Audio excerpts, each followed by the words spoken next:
3, 2, 1. Hello. Hello, RetroUnlim. Hello. What was that, Stuart Ashen? Yeah. Hello. Hi, we're back again. I bet you didn't expect this, did you? No. It's RetroUnlim Live 8 My Hamster Extra with this co and some other people, including Bob. Hello. Hi. The console Snob. Hello. Who's playing Minecraft. Fucking right, I'm playing Minecraft. Michael. Hi. Hello. We've also got Steve, Mr. RetroUnlim himself, who's hanging around, so he might pop into the conversation a few times. But yes, what's the server that you're on there, Scott? No, we can't say the server because every fucking ass clown will be on our fucking server. That's including me. I'd be like sending Snob random messages. Well, that's the thing now. I've moved into Stuart's fucking server, and that's it now. I'm going to build a mud hut, and it's going to be awesome. It's going to have blackjack and hookers. It's going to be great. Who's the guy in the suit? Is that Bob, by any chance? Oh no, that's the troll. That's Stuart. Look, I'll show him. And look, this is a little avatar in Minecraft. Turn around, Stuart. There he is, the troll. That virtual Stu. Look at his face. Oh fucking hell, it's Mr. T. You know what? The likeness is uncanny. Alright, I'm off to. I think we got a video.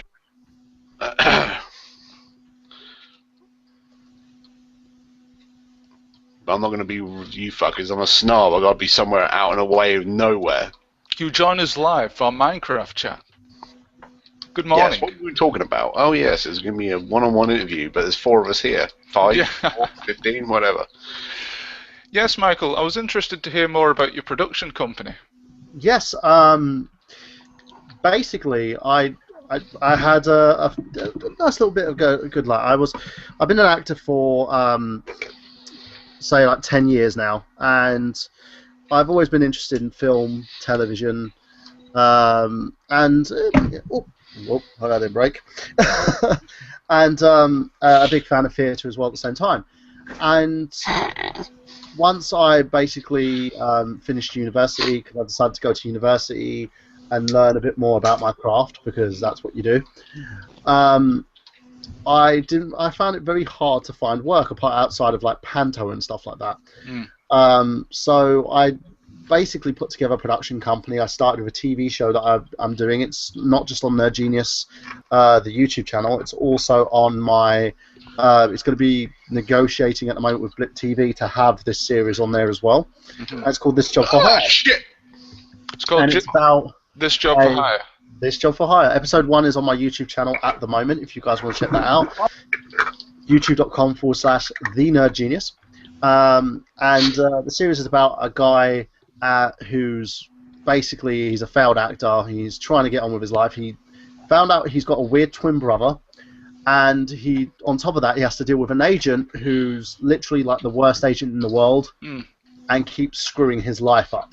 So it's a little bit like your life story, but some hints of my life story are in there. Like, for instance, there was a story about me being, but for some reason, people kept thinking I was gay.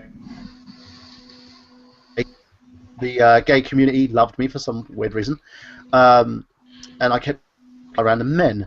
So I decided to do like the first episode about this guy's agent asking him to do Shakespeare, and he's like, oh, you know, Shakespeare's great, blah blah blah blah. Because I've got I love Macbeth. Macbeth's one of my favourite Shakespeare plays, and it then degrades, and he goes, no, it's Shakespeare'd, and then turns like, you know, it's porno. And he's like, no, I'm not doing porn. I'm not doing porn. And then at the end of it, he's like, well, actually, it's gay porn. But you still get paid. You get the maximum rate. And it all escalates from there. Episode 2's coming September the 30th, where Michael ends up going for a job interview, but something happens during that interview to make him lose the job. You have to check the episode to find out, guys. And if you guys are okay with it, I will post it on RetroUnlim as well, so we can get our audience to the series. Saying that, it reminds me. I'm not saying that you copied this from anyone, but it reminds me a lot of Spaced as well. Actually, a lot of it's been I've drawn a lot of what happens with this character from shows that I've watched when I was a kid, which is Spaced was one of them. Yeah. And another one was Frasier. God because damn it, Miles. Yeah, but my twin brother's actually not Miles. He's actually retarded. Awkward. He's special. He's special, so to speak. You have to check out episode 1 to see what he does, because it's a funny situation, and he does things that most people would perceive are disgusting or wrong, but he's just really childish, if that makes He sense. just doesn't know any better, yeah. Yeah. And it So always, it's based on Scott, basically. yeah, and Blow me, episode Bobby. 2's going to be done. Episode 3's I'm actually casting for at the moment, so if you guys want to pop down and do that, you're more than welcome to. I'm trying to get an American actor to play the director in this, and it's a funny little situation. This one's called. This one's actually called Film. Was it the? I've forgotten what it was called. It's literally about his experience. He gets called in for doing a movie, and he realizes a lifelong dream where he's a lead on a movie project, and he's like really happy and everything. And then he finds out that something's a bit awry on this, and then something's gone awry. It's another gay porn movie. No, it's not a gay porn movie, but something happens, and I can't actually say what it is because it will ruin the whole episode. So I want you guys to check that out, episode 3, and that's coming in October, and then we've got another episode coming in November as well. So as I said, guys, check out for that. It's saying gay porn and coming in the same fucking sentence. Ugh.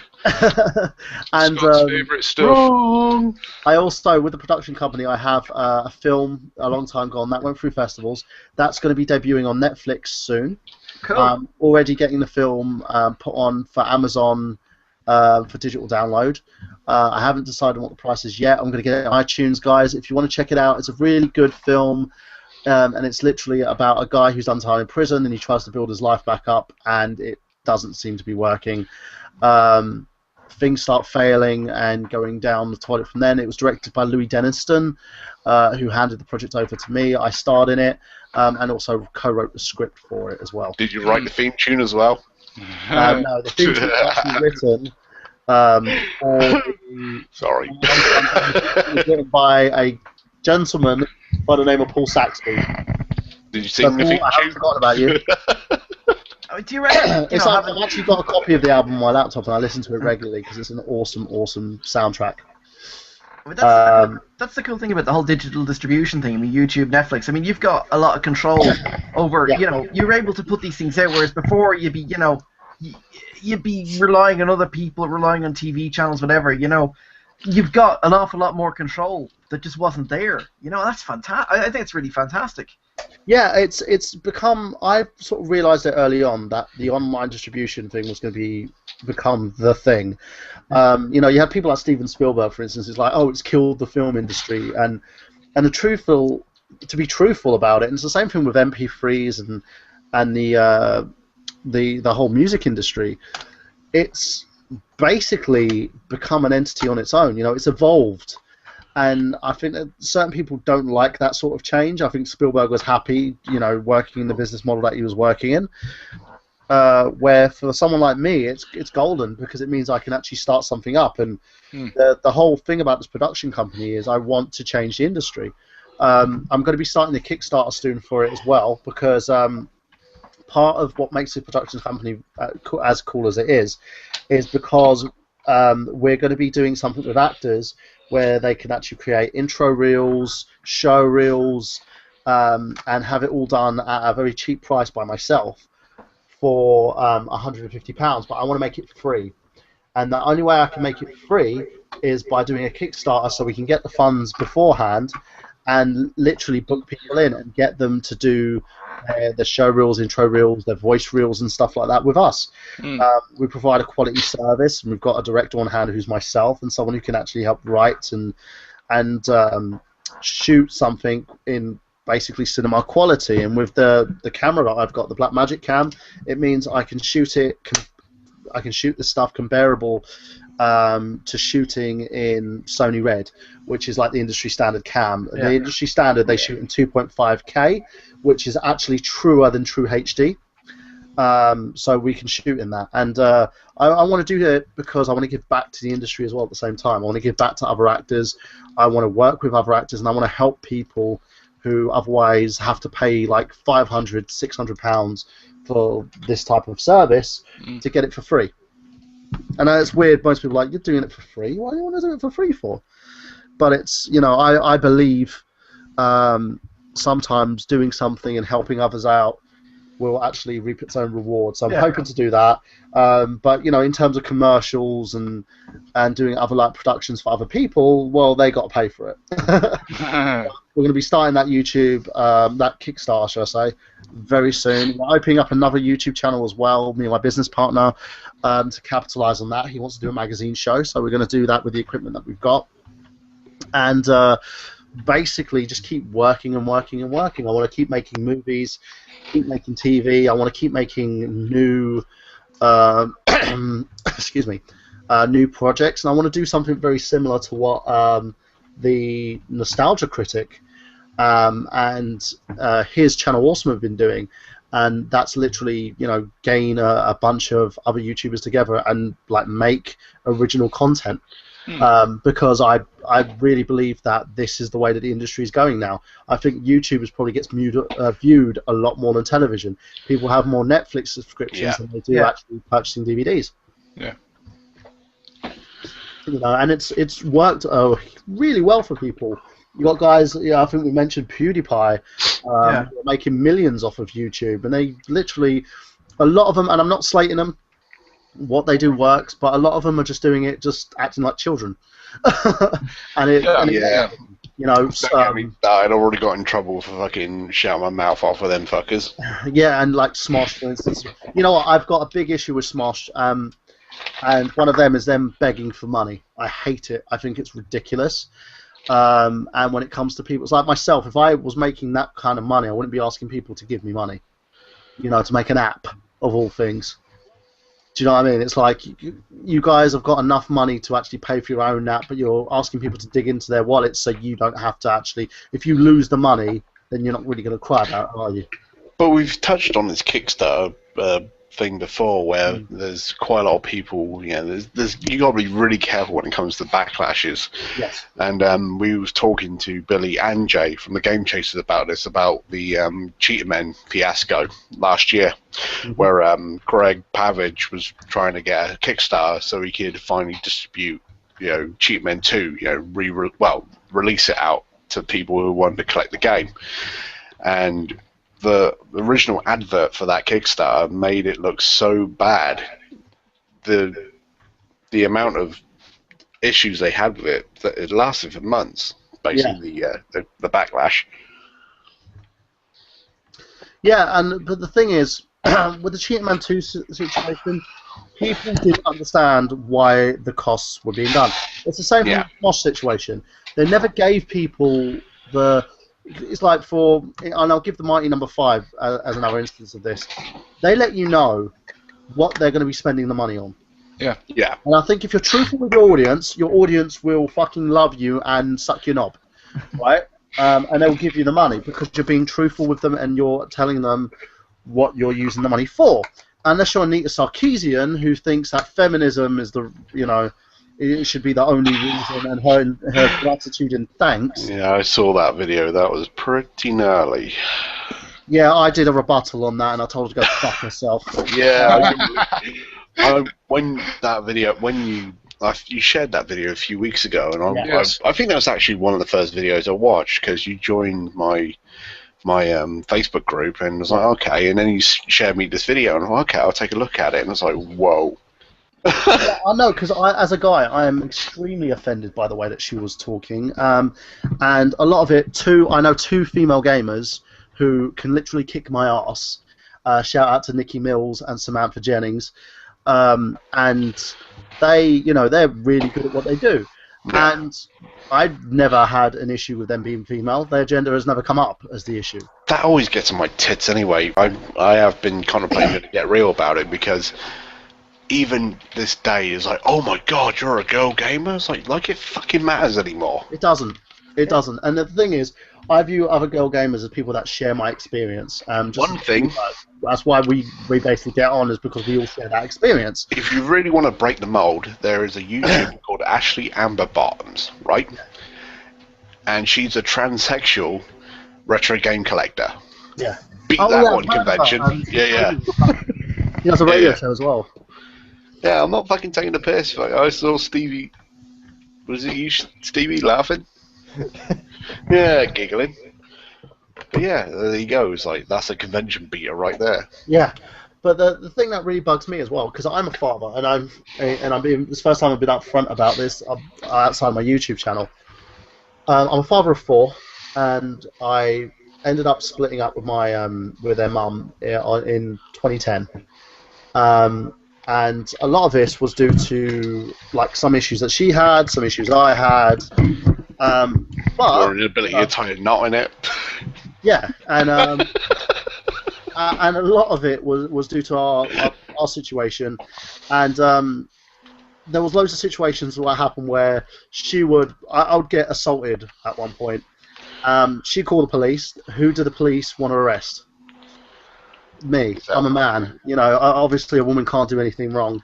My children are under her custody, and the law says, well, I'm not fit enough to look after them because I'm a man.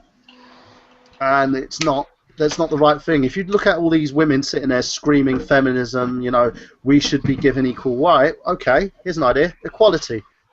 Male and female have the same rights. A man should have as much right to raise his children as a woman should have as much right to go into work and become the CEO of a company. You know, I don't dispute women's rights. I think women should have the right to do whatever the fuck they want. But the moment someone takes the piss out of that right, and that person I would name as Neonita Sarkeesian, because she's basically attacking gaming and literally misleading people with her production values, with her lack of research, with her Wikipedia, you know, chasing research on games, and she's not even looking at these games properly. She did a review of Bayonetta, which looked like a piece of fucking shit. Oh, I saw that. That was fucking ridiculous. And literally, and everyone on here, we're critics of one form or another. You know, I critique games, I critique movies, I basically critique. Same as yourself, Snob. Everybody basically here, we've done a review every now and then. That's critiquing. And she calls herself a pop culture critic. I have never once heard her confirm why she's a pop culture critic. Right? She's famous for being a feminist. She's not famous because she's knowledgeable about what she knows. And that's what bugs me. And anybody else out there who want to take it out on us or take it out on me, you know where my YouTube channel is. Come in, call me all sorts of names, do what you like. You know my Facebook page. These guys will give you my Facebook page, facebook.com, Michael Burhan. Come and call me all sorts of names. But in the end, she is nothing but a fraud, and she misrepresented herself. She basically will not allow count of comments on her videos. She won't allow comments on her videos at all. And she sits there and she has basically made $157,000 off of people. For what? Has the production value of her videos changed? No. Is she knowledgeable about what she's speaking about? No. And the thing is, has the gall to say she's going to put this stuff on DVD, pass it to schools, and allow young women. Yeah, young women. Pass her Bayonetta DVD to schools. Sorry, guys. Just what did she say about Bayonetta? I mean, what's her beef with it? She didn't. Well, she made. Right, I'll jump in here. Yeah. Her main beef about it is the over-sexualization of the main character. Yeah. But the thing is, the fucking game, if you've ever played Bayonetta, is an absolute ridiculous, stupid, over-the-top spectacle fighter. Yeah, So it's playing on every it's done by Sega, but easily could have been done by Suda51, who's very synonymous with over-the-top, stupid fucking stereotypes, typical games. Yeah, if you played like Lollipop Chainsaw, it's that sort of ridiculous sort of over-sexualization of a main character. I love Lollipop Chainsaw. Just saying. Yeah, so do I. But anyway, Bayonetta is that sort of Bayonetta is so out there. It's one of those games where you love it or you hate it. I love it because it's so fucking insane. And she basically would pick holes in why. Basically, she was picking holes in the character. Why she had to be scantily clad. Why she had to do this. Why she had to do that. And I was like, well, are you going to talk about the fucking game or just the character? Okay. But her tropes versus gamers thing, she did that. She picked apart. Tried to pick apart Bayonetta. He actually did a review before that about Bayonetta. And she literally, in this review, she sits there, blind face. You can probably find it. She deleted it off her YouTube channel because people were pointing at it, going, "Oh, you don't know what you're talking about, bitch." But she literally sits there blind faced like this and goes, Bayonetta is a single mum. Ah. That's the only positive I can think of. And people are like, you haven't played the game because You you've haven't not played the game. No. Yeah, you haven't played the fucking game. You sit there talking about the fact that you've played this game when you haven't. It's like me reviewing a, I don't know, an Ouya game because I don't own an Ouya. I'm going to own an Ouya. I'll probably be able to do it eventually after I own the fucking thing. If I'm talking about the Xbox 360, if I'm talking about the PS3, if I'm talking about the Wii U, I know what I'm talking about. I did a review on Pokemon Rumble U on my channel. I know what I'm talking about. I had the game. I played the game. I can tell you my experience with that game. I can critique that game. She never played Bayonetta, and I doubt she knows how to play any of her games. She shows a picture of her playing a Nintendo Entertainment System when she was a kid. That doesn't make her the most knowledgeable person in gaming. In fairness, I mean, like, you know, the most comparable thing, you know, most modern games, because the way they are, you know, most of them are park your brain at home. Most modern games are 80s action films. I mean, in the sense of, you know, Yeah. and it's like critiquing the you know, female characters in 80s action films in the action genre of Chuck Norris. You know, if you went into that and said, you know, in the 80s films of Chuck Norris, how women portrayed, and by and large, they're going to be, because of the nature of the way it's done, they're going to be like, you know, damsels in distress or whatever, you know. It strikes me someone that's going other way to pick a fight. You know what I mean? That's exactly what it is. Well, like That's what she's doing. She's mean, the trolls. The thing is, I know this is going to sound a bit weird. I have a daughter, and, you know, when you have a daughter, you start... I come from an all-male family, you know. And when we had a daughter, you know, I started looking at video games going... what, you mean your mum was a man? It's true, she was. It was actually Arnold Schwarzenegger. It was part of... It's twins, too. Hello, son. Son, I am your mommy. Who is your daddy? Oh, who is your daddy? Oh, that's right, I am. Who's your daddy? What does he do? Away to me, boy. your mommy. Chris, Sorry, anyway, are these your lunches? I'm sorry. I love derailing Bob. It's so fun. Any Arnie quote just derails me completely. So no, I can have the most compelling argument ever, and someone just goes gets the chop out of it. Oh shit! No, but basically, when we had a daughter, I mean, I started looking at, you know, like, you look at games differently. You know, I mean, I know that sounds weird, but you're going like, is she gonna play like Duke Nukem and go, you know, is she gonna realize that it's a parody? It, like, you know, men don't think by and large like Duke, you know, with the exception of Scott. You know, I mean, no. But I mean, you know, model my whole man's life on fucking. But I mean, it's a parody. I mean, no, if a guy went around treating women like that, you go, that guy's he's an arsehole, you know. Yeah, exactly. But like, if Anita Sarkeesian saw that, she'd go, well, that's obviously indicative of the man, you know, imposing his will on the woman, and it's supposed to be stupid. I mean, it's supposed to be. Like, at the end of the day, Duke Nukem is an idiot. You know, he's great at serving, you know, saving the universe, but he's a fucking gobshite. He's a self-centered, egotistical little prick. Exactly. But that's why, you know, from a character standpoint, he's interesting. He's flawed, but it's a big flaw. You know, I mean, he'd sort the universe out, but you'd still go, he's a fucking arsehole. You know, Well, that's and the I think she missed that.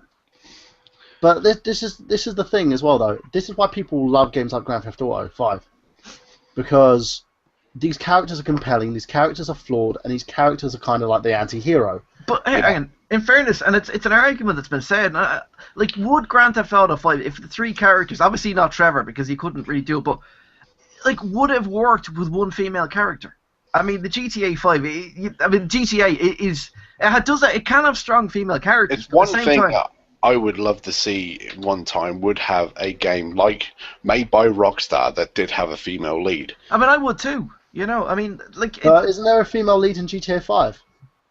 No, there's a side Not character, per se. isn't there? There's a side character that pops up for, if you... But sorry, I haven't played it, and I'll probably end up getting... I haven't gone that far in. The only sort of lead, if you will, female character would be, say, Amanda, which is Michael's wife, but she leaves halfway through, like, the first, 10 missions, so you can't really call her a lead character. There's a side character that shows up. Sorry, I try not to... I mean, I haven't even played it, but just from what I read, there's a female side character that shows up that does have, you know, a certain part in things, but not a huge one. But I mean, I think it would have worked with a female character. But at the end of the day, you're going, hang on, am I putting a female character in because we need to, you know, balance? Are we doing the Benetton approach that, you know, I have to have this minority, I have to have this, you know, like, gender in this? You know, does it propel the story? Am I putting the character in for story, or am I putting the character in for balance? You know, and that's that whole thing. But I do think that's maybe arguable that, you know, the GTA games, you could have a female character. But I suppose that, you know, at the end of the day, like, the GTA games are fantastic. There's an awful lot of really good stuff going on. But they have to say, I want to sell to a 30-year-old, you know, 30, 40-year-old, whatever man like me. I want to sell to 14-year-old boys who shouldn't be playing till they're 18. That's beside the point. And that section won't play as a woman. You know, I suppose there's that. But, I mean... That's the thing. It's the hard sell, isn't it? And also, when they do, they're not written by women. You know, the strong female characters, the archetype is written by men. Men don't know how to write women. Well, there's the irony. Like, I love the... yeah, then you end up playing Japanese games like I do. Well, no, hang on. The Legacy of Kain games, they're written, and I can't think of her name at the top of my head, but the main writer behind all those Legacy of Kain games, you know, Soul Reaver, Blood Omen, all them, is a woman, and she went on to write... And I'm sorry, I can't think of her name, but she went on to do the Uncharted games, and she's a fantastic writer. I mean, the dialogue and I love, now they're kind of over the top. I mean, you know, not Castlevania, you know, what is man with a pile of secrets over the top, but they're still pretty over the top. But there's amazing stuff. But in fairness, even the Legacy of Kain games are kind of a sausage fest. There's like one female character. She's actually played by Anna Gunn, who plays Skylar out of Breaking Bad. Yeah. But there's literally one female character in the entire pretty much series of games, by and large. Characters that stick out of my head recently, I've forgot her name now, but the female lead character in Last of Us, I forgot her name now. Ellie, that's it. Yeah. And yeah, that was really a strong character, but that game has a real strong narrative anyway. But the only other like strong female character that has been beaten around the bush for a few years, but now finally come back full circle, would be Lara Croft. Yeah, but I mean, in fairness, it's Rihanna Pratchett writing she's Terry Pratchett, Terry Pratchett's daughter. You know, I mean, and she's a really good writer in her own right. But she's did the last Lara Croft game, the last Tomb Raider game, and she got an awful lot of stick for in any way making her vulnerable. People are going, oh well, you know, she was vulnerable. That's what I liked about her. But it was a realistic. Finally, we had a lead character in these sort of action movie style games, which actually felt realistic. When she was getting the shit knocked out of her, you felt sorry for Lara. But, I mean, in my opinion. In fairness, devil's advocate in this, someone had pointed out the fact that you don't get male, like, you know, she gets scared, she gets upset. Male characters, on the other hand, they don't write that. Like, you know, it's almost like she's given a three-dimensional thing that, you know, in fairness, if one of us was involved in some sort of fucking siege, we'd be scared shitless. I think the only time I've ever seen that sort of scenario where we've had a character going through that would be in Fahrenheit. Yeah. But that's the thing as well. If you look at this, if you look at the way that these characters are being written, they're not being written in accordance to having female gamers. And the thing is, not female gamers who usually play these games don't complain.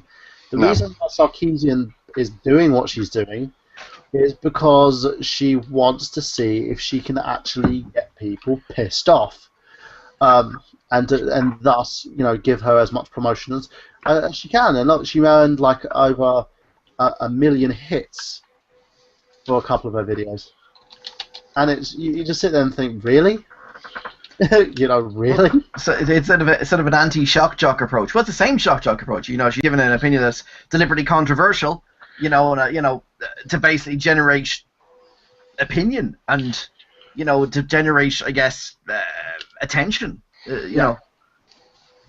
And that's the thing as well. It's they're trying. She's trying to gain as much publicity as she can. And I remember she went on a news program with CNN, and the person at CNN goes to her, "Do you ever heard the term 'do not feed the trolls'?" Yeah. It's like, because Definitely. she did the spiel that she usually does, talking about how men don't want her in their playthings near their games and stuff. And I just sat there, and the counter argument to this whole thing is, actually, Anita, that's not true. You know, the reason people are getting offended is because there's two different types of critics, right? You have the angry critic, like the angry video game nerd. You have, or another one's like the nostalgia critic. Or you have like the ones like on the magazine shows, like IGN and stuff like that, and GameSpot. I don't usually use IGN because they're kind of shit. Yeah, no. But GameSpot usually have a very counter-criticism formula that they use, and it's sort of straightforward. They have a little bit of jokes going in there, but they manage to basically get the stories out there and critique things appropriately. And they never bow to like the publicists, you know.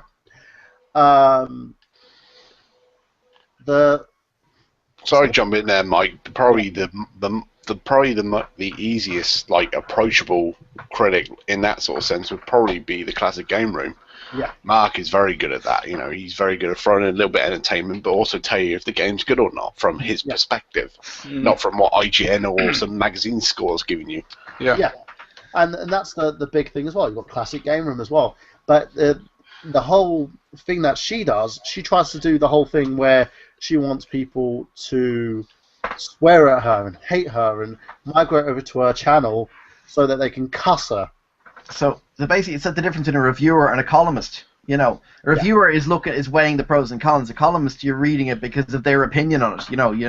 You want to see what they think of it as opposed to what they they're taking it as opposed to what they think its rating is. I suppose at the end of the day, she's trying to make I'm not defending her, but like, if what you're saying is true, she's basically trying to make a career out of having an opinion, Yeah, but the thing is, she's making a career by inciting a riot, basically. Yeah, she's misleading people, and that's the problem. And because she's misleading people, it causes a problem, and it causes a problem with everybody else out there. And the reason why I don't like her is because she doesn't understand what a double standard is. She sits there and critiques these games. Well, I'm not even saying critique because it's a lie. She don't critique. No. She sits there and slags these games off and slags these characters and the developers off. When she reminds me a lot of, for instance, there was this feminist who went to Nigeria, right? I think it was Nigeria or Africa, one of the poor countries. He went and helped people, went to build houses and stuff, and she was raped. Whoa! And she didn't blame the rapists. She blamed politicians and the white men and people for keeping these guys down that made them into this way. Was that Mead, Margaret Mead? Yes. Oh. And you sit there and you're like, I really want to feel sorry for you, but I can't because you're being an idiot. You're attacking people for what reason? And she was all going on about, it's men keeping these poor people down, so they had no choice but to do it. And you're like, really? Yeah, it's kind of misplaced, I mean, whatever the situation is, the person that did it at the end of the day made the decision, that's... Pulling back on the subject here, when it comes to my point of view, I couldn't give a shit if you're gay, straight, pink, yellow, green, black, whatever. Or Spider-Man. Game's gaming. Spider-Man. But not Spider-Man, he can fuck off. Gaming... With his organic webbers. Yeah, just gaming. We'll just leave the squealers on Xbox Live, 40-year-old squealers on Call of Duty, shouting fag at everybody. Well, fuck all them guys. We'll play our own games in our own little comfort zones. Actually, you know what the worst thing is, right? The worst thing is when someone got... I think, like I said, this is going to sound a bit weird, right? But when I had a daughter, I started trying to see things from a female point of view. And in fairness, other than Laura Croft, you've got Ellie. I mean, there isn't, there's not that many female, main characters that are gonna ones, yeah. Yeah, exactly. I mean, actually, the worst thing is, in a way, that the point that she has is right, but she's generating so much shite by the way she's doing the argument. It's just killing the, like there should be a female character that could have been a male character. Well, there is. Look what Disney's doing. Well, in fairness, Disney are trying to take the entire children's experience. They bought into the whole princess thing. They're buying Star Wars so they can get your girl children and your boy children. But I mean, they have the whole. What about Dora the Explorer? What about those? There are strong role models out there. But hang on. In fairness, Dora the Explorer. Well, forget about Dora for a minute. I mean, one of Disney's main money makers is Sophia. Forget Dora. Fuck Dora. Fuck Dora, right? I mean, I'm over a Peppa Pig, Ben and Holly kind of guy myself, right? Disney's main thing, and my daughter loves princesses, and I'm never going to say to her, "Oh no, you shouldn't." But they're all like, the princess's main thing they want to do is get fucking married, and if that's your goal in life, well, you really need to think a bit more. You know, there's all these Disney princesses, and at the end of the day, their whole thing that they're, you know, like they have a bit of adventure and they get married. You know, I want my daughter to be doing crazy shit. You know, I want her to be fucking saving the universe. I don't want her thinking, oh yeah, I can do a bit of stuff and then I can get married to like Prince Charming. You know, okay. I mean, I kind of grew up kind of anti-Disney. I know that sounds a bit weird, but I was never into Disney films as a kid because I grew up in the late '70s, early '80s. And all the Disney films were shit back then. You know, with the Aristocrats The Aristocrats was a totally different film. That was a running gag. Yeah, exactly. With the Aristocrats and Basil the Great Mouse Detective and stuff. I missed that big, you know, I missed all the kind of early Disney shit that was great and the later Disney shit that was great. We had really crappy Disney stuff. So I was never into Disney. But my daughter's, like, that's her thing. And, you know, it's her childhood. And I wouldn't say to her, no, you can't be into princesses. If she wants to be into them, she's into them, and that's cool. But I'm not a Disney person, and I don't, I wish there was better role models. I mean, Dora the Explorer, I guess, is good. She annoys the fuck out of me. You know? Any parent will go, oh, fucking Dora. I think we're talking about more the adult, strong lead character in a game, not about fucking Dora the bloody Explorer. But she's part of the game. She's part of the gaming community in a sense as well, because blocking it out. The only game she'll play is the Disney Princess game. My daughters do. I've got 2 daughters myself, and they play all these games, and I'm very selective for what they play. If they're on the Xbox 360, they will play. I think the only strong game they've ever played with me is Castle Crashers. All right.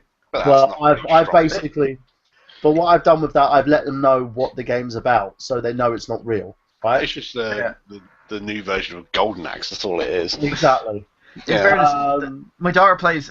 She'll play Minecraft with me. You know, which is, she wants us to build a house and build a family of that. Yeah. I tell her just, we're not killing the cows, they're just going away for a bit. And leaving leather and meat. Mine literally, like, I was playing with what was it? I was playing Minecraft and they were building their house, and I'm like, Daddy, can you help us do this? Can you help us do that? Can you help us, like, put the roof on and put the lights in, and we all could, like, you made the bed, Dad, we can all go to, like, to sleep in the house. And they've been good. We have fun together, and I have to make sure that there's no, like, zombies or anything on there. They try to play themselves. They try to play themselves, they end up getting attacked by a bunch of zombies, and they're like, having to sleep in their room for a couple of weeks afterwards. See this? That's a life lesson right there. If you don't get on with making a house, you get killed by zombies. That's how you be successful in life. Steel doors, love, not wooden. The zombies beat the wooden doors down. Steel doors, that's what you need. One of them's 7, one of them's like 5, and I was laughing my head off when they were telling me about this. But I also purchased a Wii U last Christmas because I sat there and I went, right, as a kid, my experience was preliminary Nintendo. You know, my brothers all Sega and stuff like that, but I was preliminary Nintendo. I had my own Nintendo Entertainment System. My parents got me a Super NES when I got older. And, you know, when that first came out, I remember my dad basically lit up my freaking life by buying me one of those. And I was like, right, I'm going to buy a Wii U. They're going to experience the same thing. And the majority of games I bought for them, like Tank, that's got no blood and gore in it. They play that. They love that game. I love that game. I don't have Wii U anymore, but I really do enjoy that game. It reminds me a lot of the EDF style games. They play as well on Nintendo Land. They literally, the majority of the year was them playing Nintendo Land. Super Mario Brothers U. They've also got the Super Luigi U expansion because they asked me to get that for them, and I got that for them. Then they, what was the other thing they got? Skylanders. They love Skylanders. They're hugely into those. I'll be honest with you right now. That's my gaming guilty pleasure as well. Skylanders. So I had that. I've got that on my PS3, and it's just like Diablo to me. I fucking love it. It's awesome. Well, let me check this out. This is how many I've collected for the girls. Yeah. Skylanders is scary as a parent. It's like, it's a game that you have from to a parent point of view. Yeah, but Jesus. Me as a single bloke that don't have any kids, it's like, was gonna say if I'd been like 14 or 12 or 13, I would be totally. Oh my god, I would just be all over that. Jesus, that's a lot of £15 a piece.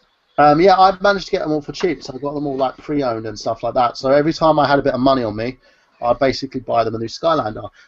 They've got a couple of new ones for their birthdays as well, and I'm continuing right through to get the rest of them and swap force and stuff like that.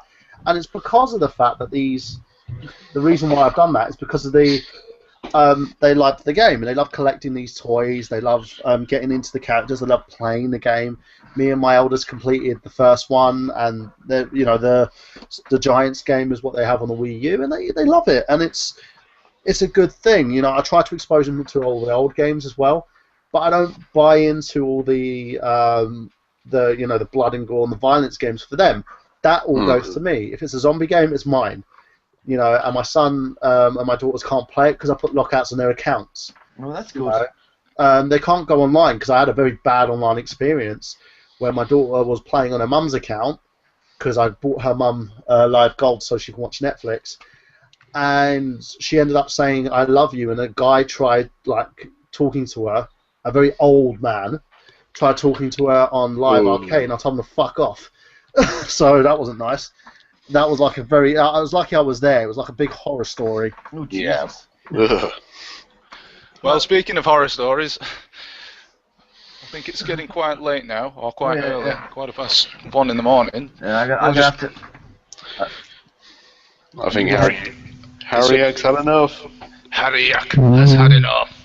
Oh, whoa! Right, Steve Steve. You woke Steve up. Hello. It's gone back to sleep again. But yes, I think it's around about the time when we should call it a night. Because, I want to go and get a sandwich. Oh, we ain't been controversial enough.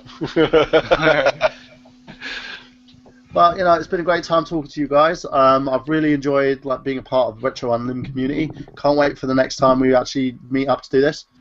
And as always, guys, check me out tomorrow. I'll be posting the movie file. And I'm going to be doing a Q&A on my channel as well. So anybody want to actually ask me a question, you can do. Well, I'm going to have to chat to you about your wrestling career, but that's enough for a different day. Yes.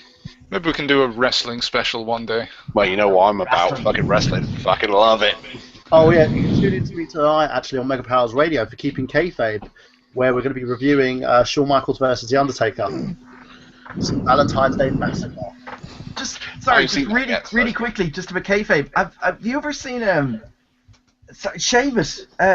Because I'm Irish, I follow Sheamus, and he seems like the most down-to-earth guy on Twitter ever. I don't think kayfabe happens to that dude at all. He just born wrestler you ever seen. Yeah, I mean, you got these guys that are so in character, and he's just going, oh yeah, it's grand, I'm going for a pint now. You're like, be in character.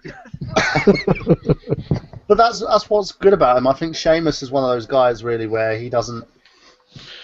I never sort of toured with him. I never met him, but he just seems really down to earth, and that's what you need to be. Like Paul Burchill, ever since he went to the WWE, me and him don't talk anymore. I'm just like one of the other fans to him. But there's a few guys out there, and a lot of them are like that. As soon as they hit fame, they're like, I don't want to. I'm not talking to anybody anymore. Michael. Yeah. Talk about your Eddie Guerrero story. Yeah, I met Eddie Guerrero when I was in Crystal Palace. I was working in Crystal Palace for the Frontier Wrestling Alliance, and what happened was I was doing a match. I was training with them. They wanted me on the card to do a dark match because they were going to assess me to see if I was going to continue working with the company or if I was ready to be called up. And Eddie Guerrero this was after he was just released by the WWE. And I'm sitting there lacing up, getting ready, having a conversation. You have Doug Williams on one end, Jody Fleischer on the other end. Doug, yeah. Yeah, Doug is awesome. and they were saying to me, we're going to let you know who it is that's going to be sort of coming to wrestle you in a dark match. I was like, okay, cool. And I'm sitting there thinking, please not Doug Williams, please not Doug Williams. He's going to he's going to beat the shit out of you. Yeah, and he does. I've trained with him, and if you tense up at any point, he will kill you. But he does it in a way to say, look, you've got a man up. On a side note, I love Doug in TNA. He's probably one of my favourite heels. He should have been the main guy. He should have been pushed. to that spot. Magnus, who's currently their main guy, should never have been there. He's not as seasoned as a wrestler as Doug. I believe that Doug is he excels in terms of a talent. It's a shame that he's not on the WWE's radar. But yeah, back to the story. I'm sitting there thinking, oh god, Doug's gonna kill me. And then Eddie Guerrero comes into the locker room. My jaw hits the freaking floor. I felt like I was gonna, die because this was my moment. It was the happiest moment of my life. Yeah, and probably one of the most pivotal wrestlers in the last 20 years. He was my idol. He was literally. I watched him on TV like a couple of weeks ago before he got fired, and then he ends up in Crystal Palace. Yeah. Wrestling for us, and I was just like, and we sat down, we talked. He was walking through this match with me. He was like asking me, "What do you want to do?" And I was like, "I don't know. What do you want to do?" Because my brain, I sort of had a huge brain fart at the time, and plus I was green. I wasn't as seasoned. And he's like, "Can you high fly? Can you basically get up on the ropes and shoot off the ropes and do this and this?" I was like, "Yeah, I can do that. That's fine." And he goes to me, "Well, we're going to do this," and he starts talking through the whole match with me, and we're going back and forth and bouncing off of each other basically. And the next minute, I come out and I'm playing my heel persona, and he comes out and he's playing his face persona. People are popping like crazy, and we go in, and the match goes on, and he ends up basically slamming me down, going up onto the top rope, and then hits the frog splash because splash time. Yeah, he even took my move. I was using the stunner at the time, the Stone Cold Stunner. But he basically, we went back and forth on that. He hits me with the frog splash. I take the frog splash, and he pins me, and he's literally whispering, "Are you okay?" sort of thing like that. And I'm just lying there, sort of mesmerized, still freaking Eddie Guerrero just frog splashed me. Yeah. Yes, Mr. Eddie Guerrero, sir. Do you know what I mean? I was laughing my freaking head off afterwards, thinking about this, and I went to the back, and people were clapping and cheering for us, and he goes to the back with me, and he's sitting there talking. We're discussing religion because he just embraced Christianity. He was always Christian, but he was actually going deeper into his religion at the time, and he was saying to me, you should basically go over to Mexico, become more seasoned. Don't stay here. Go head over to Japan as well. He goes, "I've got contacts." And we'll sit there. That's where he cut his teeth. Do you know what I mean? We're basically sitting there going back and forth on it, and I was so mesmerised I forgot to get his bloody number, which was the worst part. And then by the end of it, a couple of months after down the line, I ended up getting. Oh. No! No! No! What the fuck? Every word. Really? Damn it! Hello? Michael, PM us with the end of the story. No! Fuck's sake. Oh, dear. I've been wanting to hear that fucking Yeah. story. 4 hours. Yeah. Shit. I know this whole leaving wanted more thing, but man, come on! Fuck's sake. Snap out of it! I don't know Quick, if it's kick out of it. coming Kick out of it. Yeah. back. So, I think we should call it. Indeed, folks. Yeah. Well, Yeah. we basically got the vast majority of his story in there, so...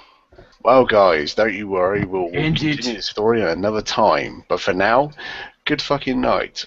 Good night. Good night. Good night, folks.